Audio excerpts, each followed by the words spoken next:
আসসালামু আলাইকুম সবাইকে, কেমন আছো তোমরা? আশা করি তোমরা সবাই অনেক ভালো আছো। আমরা বিগত ক্লাসে রাইট ফর্ম অফ ভার্বসের যে বেসিক রুলসগুলো আছে সেগুলো আমরা শিখছিলাম। আজকেও আমরা রাইট ফর্ম অফ ভার্বসের আদার্স যে রুলসগুলো আছে সেগুলো দেখব। তো রাইট ফর্ম অফ ভার্বসে তোমরা যদি ওই ক্লাসটা না দেখে থাকো, অবশ্যই ওই ক্লাসটা আগে দেখে আসবা, তারপরে এই ক্লাসটা দেখবা, না হলে কিন্তু অনেক কিছু তোমরা বুঝতে পারবা না। তো দেখো, আজকে হচ্ছে 7 নম্বর রুলস থেকে। তাহলে 7 নম্বর রুলসটা দেখো, যদি সেন্টেন্সটি প্যাসিভ ভয়েস হয় তাহলে টেন্স ও পার্সন অনুযায়ী অক্সিলারি ভার্ব প্লাস মূল ভার্বের V3। অক্সিলারি ভার্ব কোনগুলো বসাইতে হবে? এম অথবা ইজ অথবা আর অথবা ওয়াজ অথবা ওয়ার। ঠিক আছে, তাহলে আমি কি বলছি যে টেন্স ও পার্সন অনুযায়ী, তাহলে যদি প্রেজেন্ট টেন্স হয় সেন্টেন্সটা তাহলে হবে হচ্ছে এম ইজ আর, এই তিনটার একটা। আর যদি পাস্ট টেন্স হয় তাহলে হবে ওয়াজ ওয়ার, এই দুইটার একটা। তাহলে কখন এম কখন ইজ কখন আর? প্রেজেন্ট টেন্সের ক্ষেত্রে যখন সিঙ্গুলার নাম্বার হবে তখন এম আর ইজ, আর প্লুরাল নাম্বার হলে আর। আর পাস্ট টেন্সের ক্ষেত্রে সিঙ্গুলার নাম্বার হলে ওয়াজ আর প্লুরাল নাম্বার হলে ওয়ার। সেটাই বলছে যে টেন্স ও পার্সন অনুযায়ী, অর্থাৎ কোন টেন্স আছে এবং কোন পার্সন, সিঙ্গুলার না প্লুরাল, সেটা অনুযায়ী আমাদের এই ভার্বগুলোর একটা বসাইতে হবে প্লাস মূল ভার্বের V3। তাহলে আমরা প্যাসিভ ভয়েস আছে কিনা সেন্টেন্সটা আমরা কিভাবে বুঝবো? তো দেখো, দুই প্রকার ভয়েস চেনার উপায়। Active voice. অ্যাক্টিভ ভয়েস কোনগুলো? সাবজেক্ট নিজের কাজ নিজে করতে পারে, যে সকল সেন্টেন্সের সাবজেক্ট নিজের কাজ নিজে করতে পারে সেগুলো হচ্ছে অ্যাক্টিভ ভয়েস। যেমন দেখো, আই রাইট এ লেটার, আমি কি চিঠি লিখতে পারি না? অবশ্যই পারি। এজন্য যেহেতু সাবজেক্ট নিজের কাজ নিজে করতে পারে, অর্থাৎ আই রাইট করতে পারে, এজন্য এটা হচ্ছে অ্যাক্টিভ ভয়েস। আবার দেখো, the sun rises in the east, সূর্য কি পূর্ব দিকে উদিত হতে পারে না? অবশ্যই পারে। সূর্য তো নিজে নিজেই ওঠে। যেহেতু সাবজেক্ট নিজের কাজ নিজে করতে পারে এজন্য এটা হচ্ছে অ্যাক্টিভ ভয়েস। এখন প্যাসিভ ভয়েস দেখো, যে সাবজেক্ট নিজের কাজ নিজে করতে পারে না সেগুলো হচ্ছে সব প্যাসিভ ভয়েস, অর্থাৎ কাজটি অন্য কারো দ্বারা করা হয়। সাবজেক্টটি বেশিরভাগ সময় বস্তুবাচক হয়, তবে প্রাণীবাচকও হতে পারে। তো উদাহরণগুলো দেখো, উদাহরণগুলো দেখলে আরো ক্লিয়ার হয়ে যাবে। দেখো যে the letter dash write by me, এখানে সাবজেক্ট আছে দ্য লেটার এবং ভার্ব আছে রাইট। এখন লেটার অর্থাৎ চিঠি কি নিজে নিজে লিখতে পারে? পারে না, অর্থাৎ সাবজেক্ট নিজের কাজ নিজে করতে পারে না। যেহেতু সাবজেক্ট নিজের কাজ নিজে করতে পারে না, তাহলে আমাদের কি করতে হবে? এটা যেহেতু প্যাসিভ ভয়েসে আছে, আমাদের টেন্স ও পার্সন অনুযায়ী অক্সিলারি ভার্ব প্লাস মূল ভার্বের V3। তাহলে এটা কোন টেন্সে আছে? এটা প্রেজেন্ট টেন্সে আছে, কারণ এখানে অতীত নির্দেশক কোনো শব্দ নাই, যেমন ইয়েস্টারডে বা লাস্ট উইক লাস্ট মান্থ, এগুলো কোনো কিছু নাই, বা লং সিন্স এগুলো নাই। তার মানে এটা প্রেজেন্ট টেন্সে আছে। যেহেতু প্রেজেন্ট টেন্স আছে তার মানে আমি যার এই তিনটার একটা বসবে। তাহলে এখানে সাবজেক্ট আছে দ্য লেটার, দ্য লেটার যেহেতু সিঙ্গুলার, তাহলে এরপর কি বসবে? অবশ্যই ইজ বসবে। তাহলে the letter is written by me, আর এখানে রাইটের V3 হচ্ছে রিটেন। তো the letter is written by me. এখানে বাই দেখেও আমরা বুঝতে পারতেছি যে এটা প্যাসিভ ভয়েস আছে, কিন্তু স্যাররা তো সবসময় বাই দিবে না। তো সেই ক্ষেত্রে তোমাদের খেয়াল রাখতে হবে যে সাবজেক্ট নিজের কাজ নিজে করতে পারতেছে কি না। সাবজেক্ট যদি নিজের কাজ নিজে করতে না পারে তাহলে এটা প্যাসিভ ভয়েস। আর প্যাসিভ ভয়েস হলে টেন্স ও পার্সন অনুযায়ী অক্সিলারি ভার্ব প্লাস মূল ভার্বের V3। তো এখানেও দেখো যে এ বার্থডে কেক ড্যাশ অর্ডার, তাহলে এখন বার্থডে কেক তো নিজে নিজে অর্ডার হইতে পারে না, বার্থডে কেককে আমরা অর্ডার করি। তো সাবজেক্ট যেহেতু নিজের কাজ নিজে করতে পারে না, অর্থাৎ বার্থডে কেক নিজেকে অর্ডার করতে পারে না, তাহলে এটা প্যাসিভ ভয়েসে আছে। তো প্যাসিভ ভয়েস মানে এই রুলসে ফেলাইতে হবে। তো প্যাসিভ ভয়েস মানে টেন্স ও পার্সন অনুযায়ী অক্সিলারি ভার্ব প্লাস মূল ভার্বের V3। তো এখানে সেন্টেন্স কি আছে? সেন্টেন্স প্রেজেন্ট টেন্স আছে। যেহেতু প্রেজেন্ট টেন্স আছে তার মানে এম ইজ আর, এই তিনটার একটা বসবে। আর এখানে সাবজেক্ট যেহেতু সিঙ্গুলার নাম্বার একটা বোঝাচ্ছে সাবজেক্টের জন্য ইজ বসবে। তো a birthday cake is ordered earlier. তো a birthday cake is ordered earlier, এটা হচ্ছে আমাদের অ্যান্সার। তো এরপর এটা দেখো, Bengali dash speak by millions of people in Bangladesh. Bengali মানে কি? মানে বাংলা ভাষাকে এখানে বলা হচ্ছে। তো বেঙ্গলি ড্যাশ স্পিক, এখন বাংলা ভাষা তো নিজে নিজেকে বলতে পারে না, আমরা বাংলা ভাষা বলে থাকি। তো এখানে সাবজেক্ট নিজের কাজ নিজে করতে পারতেছে না, তার মানে এখানে প্যাসিভ ভয়েস। আর প্যাসিভ ভয়েস মানে টেন্স ও পার্সন অনুযায়ী অক্সিলারি ভার্ব প্লাস মূল ভার্বের V3। তো এখানে কি হবে? বেঙ্গলি যেহেতু সিঙ্গুলার নাম্বার আর এটা প্রেজেন্ট টেন্স আছে, তার মানে এখানে ইজ বসবে। Bengali is spoken by millions of people in Bangladesh. তো এরপরেটা দেখো, the programme dash arrange beautifully yesterday. এখন সাবজেক্ট আছে দ্য প্রোগ্রাম, দ্য প্রোগ্রামকে নিজে নিজে অ্যারেঞ্জ হতে পারে? পারে না। প্রোগ্রামকে আমরা অ্যারেঞ্জ করি, কোনো একটা অনুষ্ঠানকে আমরা অ্যারেঞ্জ করে থাকি, আয়োজন করে থাকি। তো এখানে সাবজেক্ট যেহেতু নিজের কাজ নিজে করতে পারতেছে না, তার মানে এটা প্যাসিভ ভয়েস। আর প্যাসিভ ভয়েস মানে টেন্স ও পার্সন অনুযায়ী অক্সিলারি ভার্ব প্লাস মূল ভার্বের V3। তো এখানে এই সেন্টেন্সটা কোন টেন্সে আছে? পাস্ট টেন্সে, কারণ এখানে ইয়েস্টারডে দেওয়া আছে। ইয়েস্টারডে মানে কি গতকালের ঘটনা, তার মানে আমরা বুঝলাম এখানে পাস্ট টেন্সে আছে। আর পাস্ট টেন্স মানে কি ওয়াজ এবং ওয়ার, যে কোনো একটা বলবে প্লাস মূল ভার্বের ভি3। তাহলে এখানে দ্য প্রোগ্রাম কি একটা না অনেকগুলো? দ্য প্রোগ্রাম একটা অনুষ্ঠানকে বোঝানো হচ্ছে, প্রোগ্রামস তো আর নাই, প্রোগ্রাম দেওয়া আছে, তার মানে এখানে সিঙ্গুলার, তার মানে ওয়াজ হবে। The was arranged beautifully yesterday. তাহলে এরপরেটা দেখো, the boy dash punish for his mistake. তাহলে এখানে সাবজেক্ট আছে দ্য বয়। এখন দ্য বয় কি নিজে নিজে পানিশ হইতে পারে, নাকি অন্য কেউ তাকে পানিশ করে? তাহলে সাবজেক্ট যেহেতু নিজে নিজে পানিশ হইতে পারে না, তার ভুলের জন্য অন্য কেউ তাকে শাস্তি দেয়, এর জন্য এটা হচ্ছে প্যাসিভ ভয়েস। আর প্যাসিভ ভয়েস মানে টেন্স অফ পার্সন অনুযায়ী অক্সিলারি ভার্ব প্লাস মূল ভার্বের ভি3। তাহলে এটা যেহেতু প্রেজেন্ট টেন্স আছে, তার মানে এখানে কি বসবে? অ্যামিজারের একটা বসবে। তাহলে এটা যেহেতু সিঙ্গুলার নাম্বার আছে subject, the boy singular number, তার মানে এখানে ইজ বসবে। এরপর এটা দেখো, the woman dash invite to the party. তো এখানে ওই মহিলাটা তো নিজে নিজে অনুষ্ঠানে আমন্ত্রণ করতে পারে না, তাকে আমন্ত্রিত করা হয়। সে নিজে নিজে নিজেকে আমন্ত্রণ জানাইতে পারে না, তার মানে এটা প্যাসিভ ভয়েস আছে। সাবজেক্ট নিজের কাজ নিজে করতে পারে না, তার মানে অ্যামিজার ওয়াজ ওয়ারের যে কোনো একটা বসবে প্লাস মূল ভার্বের ভি3। আর এটা যেহেতু প্রেজেন্ট ফর্মে আসতো, তার মানে এখানে হবে হচ্ছে অ্যামিজারের একটা। আর এটা সাবজেক্ট যেহেতু সিঙ্গুলার নাম্বার, তার মানে এখানে হবে is. The women is invited, the women is invited to the party, এটা হচ্ছে আমাদের অ্যান্সার। তো আমরা এর পরের রোজটা দেখি। সাবজেক্টটি মডাল অক্সিলারি যুক্ত প্যাসিভ ভয়েস হলে মডাল অক্সিলারি এর পরে বি প্লাস ভি3 হয়। অর্থাৎ সেন্টেন্সটা প্যাসিভ ভয়েসে আছে, ঠিক আছে, কিন্তু সেন্টেন্সে মডাল অক্সিলারি ভার্ব আছে, তাহলে আমাদের এই 8 নম্বরের রোজটা অ্যাপ্লাই করতে হবে। মডাল অক্সিলারি ভার্ব কোনগুলা? Can, could, shall, should, will, would, may, might, must, need, dare, would, এগুলো হচ্ছে মডাল অক্সিলারি ভার্ব। তো সেন্টেন্সটা passive voice plus modal auxiliary যুক্ত এমন যদি থাকে, তাহলে আমাদের কি করতে হবে? মডাল অক্সিলারি এর পর শুধু বি যুক্ত করব এবং মূল ভার্বের ভি3, তাহলে আমাদের অ্যান্সার শেষ, ইজি। ঠিক আছে, এটা কিন্তু আগেরটা থেকে ইজি। দেখো, the work can finish before sunset. এখন কাজ তো নিজে নিজে সম্পন্ন হতে পারে না, কাজ অন্য কেউ সম্পন্ন করে। তো এখানে যেহেতু প্যাসিভ ভয়েসে মডাল অক্সিলারি ভার্ব আছে, তাহলে আমাদের অ্যান্সার করতে হবে বি প্লাস ভি3। তাহলে ক্যানের পর আমরা লিখবো বি প্লাস ফিনিশ, এর ভি3 হচ্ছে ফিনিশড। তারপর একটা দেখো, the notice May dash announce tomorrow morning. তাহলে এখানেও সাবজেক্ট নিজের কাজ নিজে করতে পারে না, তাহলে সেন্টেন্সটি যেহেতু মডাল অক্সিলারি যুক্ত প্যাসিভ ভয়েস, তাহলে আমাদের অ্যান্সার করতে হবে মডাল অক্সিলারি ভার্বের পর বি প্লাস ভি3। তাহলে the notice may be announced tomorrow morning. So the notice may be announced tomorrow morning, এটা আমাদের অ্যান্সার। তো এরপরেরটা দেখো, প্যাসিভ ভয়েস ছাড়া শুধু মডাল অক্সিলারি থাকলে এরপরে ভার্ব এর ভি1 বসে। অর্থাৎ সেন্টেন্সটা মডাল অক্সিলারি ভার্ব যুক্ত, কিন্তু সেন্টেন্সটা অ্যাক্টিভ ভয়েসে আছে, প্যাসিভ ভয়েসে নাই। তাহলে আমরা কিভাবে অ্যান্সার করব? জাস্ট মূল ভার্বে ভি1 বসাই দেবো, তাহলে আমাদের অ্যান্সার শেষ। দেখো, the students can dash learn many things from books. তাহলে এটাতে অ্যাক্টিভ ভয়েসে আছে, স্টুডেন্টরাই তো লার্ন করে, এটা অ্যাক্টিভ ভয়েস। আর এখানে মডাল অক্সিলারি ভার্ব ক্যান আছে, তার মানে কি মূল ভার্বের ভি1 বসাইতে হবে। তো এখানে লার্ন আছে, লার্নের ভি1 লার্ন, এখানে লার্ন। এরপর এটা দেখো, she could not dash solve the difficult problem. তো এখানে কুড নট আছে, আমাদের নট দেখার বিষয় না, আমাদের দেখার বিষয় হচ্ছে এখানে কুড আছে। যেহেতু কুড মডাল অক্সিলারি ভার্ব আছে, তার মানে এরপরে মূল ভার্বের ভি1 বসবে। তো এখানে সলভ আছে, সলভে বসে যাবে, সলভের ভি1 সলভ। এরপর আমরা 10 নম্বর এটা দেখি। এবার 10 নম্বর রোজটা দেখো, সেমি মডাল অর্থাৎ had better, had rather, would better, would rather, need, dare, ought to, use to, have to, has to, had to, এগুলো হচ্ছে সেমি মডাল বলা হয়ে থাকে। ঠিক আছে, আর লেট এটা সেমি মডাল না, তাও এখানে দেয়া শর্টকাটে শেখানোর জন্য লেটটা এখানে যুক্ত করা। তো semi modal had better, had rather, would better, would rather, need, dare, ought to, use to, have to, has to, had to. অথবা যদি সেন্টেন্সে লেট থাকে এবং এরপরে যদি ভার্ব থাকে, তাহলে ওই ভার্বের ভি1 হয়। তো দেখো, you had better dash finish your homework নাও।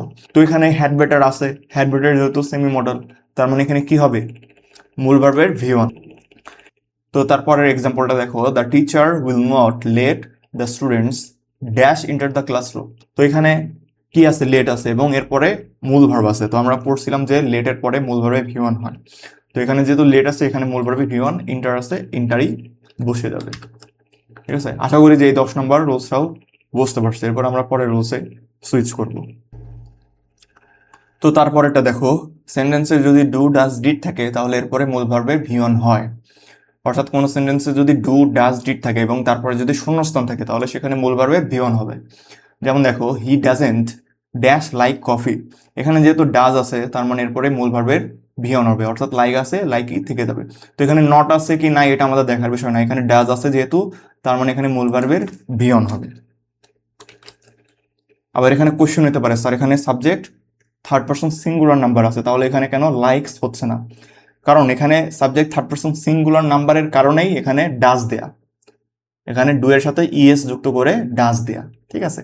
আর আরেকটা রুলস হচ্ছে ডু ডাজ ডিড, এই তিনটার পরে মূল ভার্বের পিওর প্রেজেন্ট ফর্ম হয়, অর্থাৎ বেস ফর্ম, অর্থাৎ এর সাথে এস বা ইএসও যুক্ত হবে না, সেটাকে বলা হচ্ছে base form, pure present form, ঠিক আছে। সো এখানে এই জন্য লাইক বসছে। এরপর এটা দেখো, students do not dash want to miss such a party. তো এখানে ডু আছে যেহেতু, এখানে নট আছে কি না আমাদের দেখার বিষয় নেই, এখানে ডু যেহেতু আছে তার মানে এখানে মূল ভার্ব ভি অন বলবে। এখানে ওয়ান্ট আছে, ওয়ান্টই বসে যাবে। এরপর এটা দেখো, he did not dash come to school yesterday. তো এখানে যদি ইয়েস্টারডে দেয়া দেখে এখানে কেম দিয়ে দাও তাহলে কিন্তু হবে না, কারণ পুরো সেন্টেন্সটা আমাদের খেয়াল রাখতে হবে। তো আমাদের এখানে যেহেতু পাস্ট টেন্স আছে তা সত্ত্বেও এখানে যেহেতু ডিড আছে, ডিড থাকার কারণে আমাদের মূল ভার্বের প্রেজেন্ট ফর্ম বসাতে হবে ডিডের পর। তো এখানে কাম আছে, কামই বসে যাবে। এরপর এটা দেখো, এটা কিন্তু মোস্ট ইম্পর্টেন্ট রুলস, এখান থেকে কোশ্চেন আসেই। প্রিপোজিশনের পর ভার্ব থাকলে ভার্বের সাথে আইএনজি যুক্ত করতে হয়, তবে শুধু টু এর পরে ভিওয়ান বসে, অর্থাৎ পৃথিবীতে যত প্রিপোজিশন আছে সবগুলোর পর মূল ভার্বের সাথে আইএনজি হবে, শুধুমাত্র টু এর পর মূল ভার্বের ভিওয়ান বসে। প্রিপোজিশন কোনগুলো? যেমন on, of, in, with, by, for, from, at, into, after, before, without, against, to, এগুলো হচ্ছে প্রিপোজিশন। এরপরে আজীবনই মূল ভার্বের সাথে আইএনজি হবে, শুধুমাত্র টু এর পর মূল ভার্বের ভিওন বসবে। তাহলে দেখো, আই স্টপ থিঙ্কিং অফ, এখানে ড্যাশ ডু দিস, তাহলে এখানে যেহেতু অফ প্রিপোজিশন আছে এবং তারপরে শূন্যস্থান আছে তার মানে মূল ভার্বের সাথে আইএনজি হবে। তো এখানে ডু আছে, ডুইং হয়ে যাবে। এরপর এটা দেখো, actually I wanted to dash spend some more days there. তাহলে এখানে যেহেতু প্রিপোজিশন টু আছে এবং তারপরে শূন্যস্থান আছে তার মানে এখানে ভিওন বসবে, তাহলে স্পেন্ড আছে, স্পেন্ডই থেকে যাবে। এরপর এটা দেখো, পজিটিভ প্রোনাউন যেমন my, our, your, his, her, their, its, এগুলোকে বলা হয় হচ্ছে পজিটিভ প্রোনাউন। তো এই প্রোনাউনগুলোর পর যদি শূন্যস্থান থাকে তাহলে ভার্বের সাথে আমাদের সরাসরি আইএনজি যোগ করে দিতে হবে। যেমন দেখো, I will never forget your, এই যে ইওর আছে, ইওর কি পজিটিভ প্রোনাউন। তো এরপরে যেহেতু শূন্যস্থান আছে তার মানে সাপোর্ট এর সাথে আইএনজি যুক্ত করতে হবে, তো সাপোর্ট থেকে সাপোর্টিং। এরপর এটা দেখো, we admired your dash donate clothes to the helpless. তো এখানে যেহেতু পজিটিভ প্রোনাউন ইওর আছে এবং ভার্ব আছে তার মানে এর সাথে আইএনজি যুক্ত করতে হবে। তো এখানে ডোনেট আছে, ডোনেটের সাথে আমরা আইএনজি যুক্ত করে দেবো, ডোনেটিং। তো আমরা এর পরের রুলসটা দেখব। তো পরের রুলসটা দেখো যে শূন্যস্থানের পূর্বে with a view to, look অথবা looking forward to, get use to, be committed to, contribute to, addicted to, devoted to, can not help, could not help, would you mind থাকলে ব্র্যাকেটের ভার্বের সাথে আমাদের আইএনজি যোগ করতে হবে। অর্থাৎ শূন্যস্থানের পূর্বে যদি আমাদের এই ওয়ার্ডগুলো থাকে তাহলে এরপরে আমরা ভার্বের আইএনজি যুক্ত করে দেব। তো এখানে মোস্ট ইম্পর্টেন্ট ওয়ার্ডগুলো হচ্ছে যেগুলো গাঢ় করে দেয়, যেমন with a view to, look অথবা looking forward to, get use to, be committed to, can not help, could not help, would you mind. তোমাদের যদি এই ফুল মুখস্থ করতে কঠিন লাগে তাহলে জাস্ট এগুলো দেখে দেবো, যেগুলো গাঢ় করে দেওয়া এগুলো জাস্ট মাথায় রাখবা। এরপরে যদি শূন্যস্থান আসে তাহলে আমরা ভার্বের সাথে আইএনজি যুক্ত করে দেব। She came here with a view to dash learn English. তাহলে এখানে এই শব্দটা আছে উইথ এ ভিউ টু, এই ফ্রেজটা আছে, যেহেতু উইথ এ ভিউ টু আছে তাহলে আমরা রুলসে পড়ছি যে এর সাথে ভার্বের সাথে আইএনজি যুক্ত করতে হয়, তাহলে এখানে ভার্বের সাথে আইএনজি যুক্ত হবে। তো এখানে একটা কোশ্চেন হতে পারে যে এখানে তো টু আছে, তো আমরা কিন্তু আগের রুলসটাতেই শিখছি যে টু এর পর মূল ভার্বে ভিওন হয়, তাহলে এখানে আইএনজি কেন যুক্ত হলো? তো এটা খেয়াল রাখতে হবে যে উইথ এ ভিউ টু হচ্ছে একটা ফ্রেজ, এরপরে আজীবনই মূল ভার্বের সাথে আইএনজি যুক্ত হয়। এখানে টু যতই থাক আমাদের এই পুরা ফ্রেজটার দিকে খেয়াল রাখতে হবে, পুরা সেন্টেন্সটার দিকে আমাদের খেয়াল রাখতে হবে যে টু এর আগে পরে কি আছে। এরপর এটা দেখো, I am looking forward to dash বড় মানি ফ্রম ইউ। তো এখানেও লুকিং ফরওয়ার্ড টু আছে, তার মানে কি মূল ভার্বের সাথে আইএনজি যুক্ত হবে, তার মানে বড়ইং। তো এখানে আরেকটা এক্সাম্পল দিয়ে আছে, এটা বাদ। তো তারপরে রুলসটা দেখো, হোয়াইল এরপরে সরাসরি শূন্যস্থান আসলে ভার্বের সাথে আইনজি যুক্ত হয়। তবে ওয়াইলের পরে যদি কোনো একটা সাবজেক্ট আসে তাহলে এরপরে ওয়াজ অথবা ওয়ার প্লাস ভার্বের সাথে আমরা আইনজি যুক্ত করব। অর্থাৎ শুধু যদি ওয়াইল আসে এবং তারপরে শূন্যস্থান আসে তাহলে আমরা সরাসরি আইনজি যুক্ত করে দেব। তবে ওয়াইলের পরে যদি একটা সাবজেক্ট আসে তাহলে আমরা ওয়াজ অথবা ওয়ার প্লাস ভার্বের সাথে আইনজি। তাহলে দেখো এই যে এখানে ওয়াইল আছে এবং সরাসরি শূন্যস্থান আছে, তার মানে এখানে ভার্বের সাথে আমরা আইনজি যুক্ত করব। তাহলে এখানে কি হবে? While walking in the park I met my friend. আর এরপরেটা আছে হচ্ছে my mother called me while I.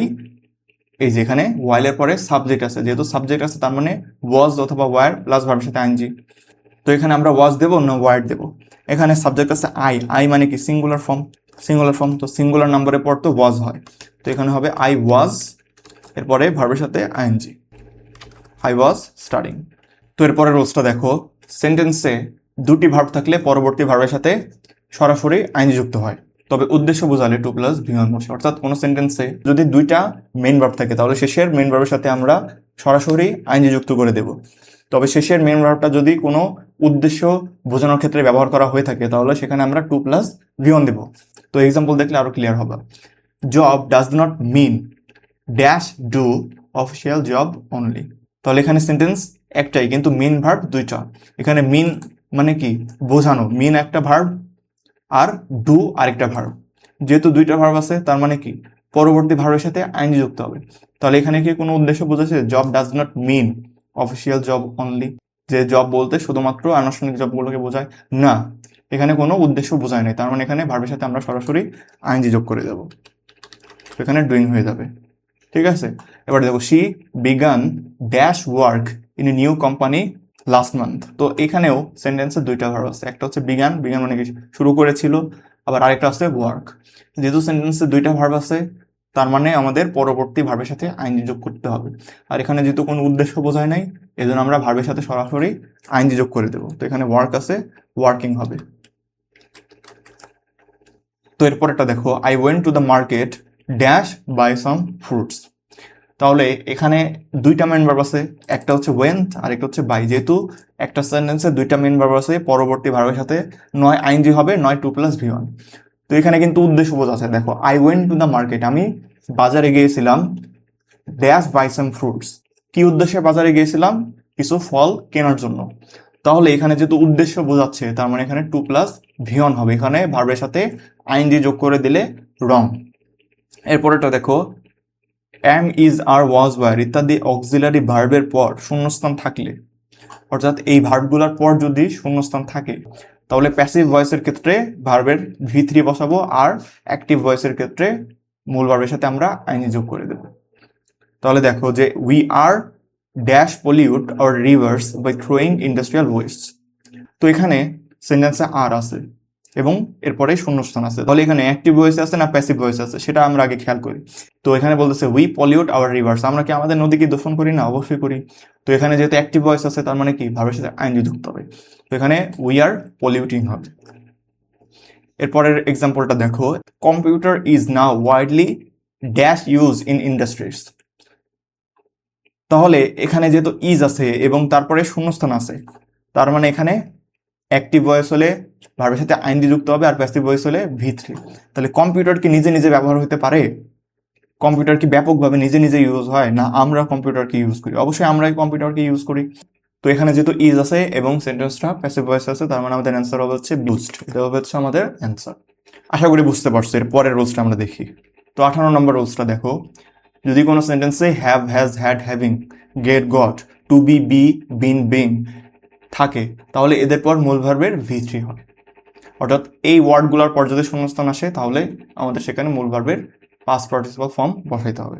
যেমন দেখো আই গট দ্য কার, তাহলে এখানে গট আছে এবং তারপর শূন্যস্থান আছে তার মানে এখানে কি হবে? রিপেয়ার্ড, মূল ভার্বের ভি3 হবে। ঠিক আছে, এরপর এটা দেখো, I should have dash slap the stupid boy. তো এখানে দেখো যে হ্যাভ আছে, তো এখানে আবার শুড দেখে এখানে কিন্তু ভি1 বসানো যাবে না, শুডের পর এখানে হ্যাভ দেয়া আছে। ঠিক আছে, এই শুডের জন্য এখানে হ্যাভ বসছে। এরপর হ্যাভের পর আরেকটা শূন্যস্থান যেহেতু স্যারের দিছে তার মানে এখানে হ্যাভের পর যেহেতু মূল ভার্বে ভি3 হয় তাহলে এখানে ভি3 বসাইতে হবে। তারপর এটা দেখো, দ্য ক্রিমিনাল উইল বি এখানে বি আছে এবং এরপরে যেহেতু শূন্যস্থান আছে তার মানে এখানে মূল ভার্বের V3 হবে। এরপরেটা দেখো the homework is to be, এখানে বি আছে বা টু বি আছে, তার মানে কি আমরা পড়ছিলাম এরপরে মূল ভার্বের V3 হয়, তো এখানে কমপ্লিট এর V3 হবে হচ্ছে কমপ্লিটেড। এরপর 19 নাম্বারটা দেখো ব্র্যাকেটে বি থাকলে বি এর পরিবর্তে টেন্স ও পার্সন অনুযায়ী am, is, are, was, were এর যে কোনো একটি ব্যবহৃত হবে। অর্থাৎ রাইট ফর্ম অফ ভার্বসের প্যাসেজের উপরে স্যাররা যে ক্লুগুলা দিবে, যে বক্সটা দিবে, ওই বক্সের মধ্যে যদি বি থাকে ওই বি এর জায়গায় am, is, are, was, were এর যে কোনো একটা ব্যবহৃত হবে। তো টেন্স ও পার্সন অনুযায়ী, ঠিক আছে। দেখো যদি প্রেজেন্ট টেন্স হয় তাহলে এম, ইজ, আর এই তিনটার একটা, পাস্ট টেন্স হলে ওয়াজ, ওয়্যার এর যে কোনো একটা। তাহলে প্রেজেন্ট টেন্সে কখন এম, কখন ইজ, কখন আর। সিঙ্গুলার নাম্বার হলে এম, ইজ, আর প্লুরাল নাম্বার হলে আর। আর পাস্ট টেন্সের ক্ষেত্রে সিঙ্গুলার নাম্বার হলে ওয়াজ, প্লুরাল নাম্বার হলে ওয়ার। তো সেটাই বলছে যে টেন্স ও পার্সন অনুযায়ী am, is, are, was, were এর যে কোনো একটা ব্যবহৃত হবে। তো এখানে এক্সাম্পল দেখো, in winter badminton dash be, এই যেখানে বি আছে, a favourite game in our country. তো এখানে ব্র্যাকেটে বি দেওয়া আছে এবং সেন্টেন্সটা যেহেতু প্রেজেন্ট টেন্স আছে তার মানে কি am, is, are, was, were এর একটা বসবে, আর ব্যাডমিন্টন যেহেতু সিঙ্গুলার নাম্বার তার মানে এখানে ইজ বসবে। আমাদের অ্যান্সার শেষ। এরপরে দেখো there lived a king who be greedy, তাহলে এখানে বি আছে এবং সেন্টেন্সটা যেহেতু পাস্ট টেন্স আছে, কিভাবে বুঝলাম পাস্ট টেন্সে আছে, এই যেখানে লিভ দিয়ে আছে, মূল ভার্বের V2 এখানে দেয়াই আছে, তার মানে এটা হচ্ছে পাস্ট টেন্সের সেন্টেন্স। যেহেতু পাস্ট টেন্স আছে তার মানে ওয়াজ, ওয়্যার এর যে কোনো একটা ব্যবহৃত হবে বি এর পরিবর্তে। তাহলে এখানে যেহেতু সাবজেক্ট কিং আছে, কিং হচ্ছে সিঙ্গুলার, তার মানে এখানে ওয়াজ হবে। তো এখানে একটা প্রশ্ন হতে পারে যেখানে সাবজেক্ট তো হু দেয়া না, এখানে সাবজেক্ট হু দেয়া না, এই হু এর আগে যে প্রোনাউন বা নাউনটা থাকে সেটাই হচ্ছে সেন্টেন্সের সাবজেক্ট। তো এখানে হু এর আগে আছে হচ্ছে কিং, এ কিং, তার মানে একটা রাজা, তো এটাই হচ্ছে সাবজেক্ট। তো এর জন্য এখানে ওয়াজ ব্যবহৃত হয়েছে। ব্র্যাকেটে নট থাকলে, অর্থাৎ যে সারা ক্লুগুলো দিবে প্যাসেজের উপরে সেটা যদি নট দেয়া থাকে এবং তার সাথে একটা ভার্ব দেয়া থাকে তাহলে ওই নটের পরিবর্তে আমরা টেন্স ও পার্সন অনুযায়ী ডোন্ট, ডাজেন্ট, ডিডন্ট বসাবো। এরপরে নটের পরের যে ভার্বটা সারা দিবে ক্লুতে ওই ভার্ব যেমন আছে তেমনই বসাই দেবে, ঠিক আছে। সেটাই বলছো যে বাকি সবকিছু অপরিবর্তিত থাকবে। যেমন দেখো দে ড্যাশ নট প্লে, অর্থাৎ ক্লু হিসেবে সারা নট প্লে বা নট ইট, নট ওয়াচ এরকম নট প্লাস একটা ভার্ব দিয়ে দেবে। এরকম যদি থাকে তাহলে আমরা শুধু এই নটের পরিবর্তে ডোন্ট, ডাজেন্ট, ডিডেন্ট এর একটা বসাবো, এর যে কোনো একটা বসাবো, আর প্লের মতনই বসে যাবে। তাহলে আমরা নটের পরিবর্তে কখন ডোন্ট বসাবো, কখন ডাজেন্ট বসাবো, কখন ডিডেন্ট বসাবো, কি আয় বসবো, সেটা হচ্ছে টেন্স ও পার্সন অনুযায়ী। অর্থাৎ প্রেজেন্ট টেন্স হলে ডোন্ট অথবা ডাজেন্টের যে কোনো একটা, পাস্ট টেন্স হলে ডিডেন্ট। এখন প্রেজেন্ট টেন্সে কখন ডোন্ট, কখন ডাজেন্ট, যখন subject third person singular number হবে তখন আমাদের ডাজেন্ট বসাতে হবে, বাকি সব ক্ষেত্রে প্রেজেন্ট টেন্সে ডোন্ট ব্যবহৃত হবে। তো আমরা এক্সাম্পল দেখি, দেখো they dash not play football regularly, তো এখানে নট প্লে আছে তার মানে কি নটের পরিবর্তে ডোন্ট, ডাজেন্ট, ডিডেন্টের একটা বলবে। আর এখানে যেহেতু প্রেজেন্ট টেন্স আছে সেন্টেন্সটা তার মানে ডোন্ট অথবা ডাজেন্টের একটা বসবে। আর এখানে সাবজেক্ট যেহেতু থার্ড পার্সন সিঙ্গুলার নাম্বার না তার মানে এখানে ডোন্ট ব্যবহৃত হবে। তো এখানে ডোন্ট প্লে, এটা হচ্ছে আমাদের অ্যান্সার। এরপর এটা দেখো she dash not it fast food, তো এখানেও নট আছে তার মানে কি নটের পরিবর্তে ডোন্ট, ডাজেন্ট, ডিডেন্টের একটা বসবে। আর এটা যেহেতু প্রেজেন্ট ইনডিফিনিট টেন্সে আছে তার মানে ডোন্ট এবং ডাজেন্টের যে কোনো একটা ব্যবহৃত হবে। আর এটা যেহেতু subject third person singular number আছে তার মানে আমাদের এখানে ডাজেন্ট বসাইতে হবে, ডোন্ট দিলে হবে না। তো এখানে ডাজেন্ট ইট, এটা হচ্ছে আমাদের অ্যান্সার। এরপর এটা দেখো I dash not watch the movie yesterday, তো এখানে নট আছে, নটের পরিবর্তে আমরা কি শিখছি যে ডোন্ট, ডাজেন্ট, ডিডেন্টের একটা বসে। এখানে সেন্টেন্সটা দেখো যে ইয়েস্টারডে দিয়ে আছে, ইয়েস্টারডে মানে কি গতকালের ঘটনা, তার মানে এটা পাস্ট টেন্স। যেহেতু পাস্ট টেন্সের ঘটনা তার মানে আমাদের এখানে ডিড আনতে হবে, পাস্ট টেন্সের ক্ষেত্রে একটাই বসে সেটা হচ্ছে ডিডেন্ট। তো আমাদের এখানে কি আনতে হবে, ডিডেন্ট আনতে হবে, নটের পরিবর্তে আমরা এখানে কি লিখবো, ডিডেন্ট। আশা করি এই রোলসটাও বুঝছো। তো আজকের মতো এই পর্যন্তই, এর পরবর্তীতে আমরা আরও দু একটা ক্লাসের মধ্যে রাইট ফর্ম অফ ভার্বস শেষ করে দেব। তো ভিডিওটা যদি ভালো লাগে তাহলে অবশ্যই একটা লাইক করে দিও, আর যদি কোনো কোয়েশ্চেন থাকে এই রোলসগুলোর মধ্যে যদি কোনো কোয়েশ্চেন থাকে তাহলে তোমরা অবশ্যই কমেন্টে জানাও। তো আজকের মতো এই পর্যন্তই, সবাইকে আল্লাহ হাফিজ।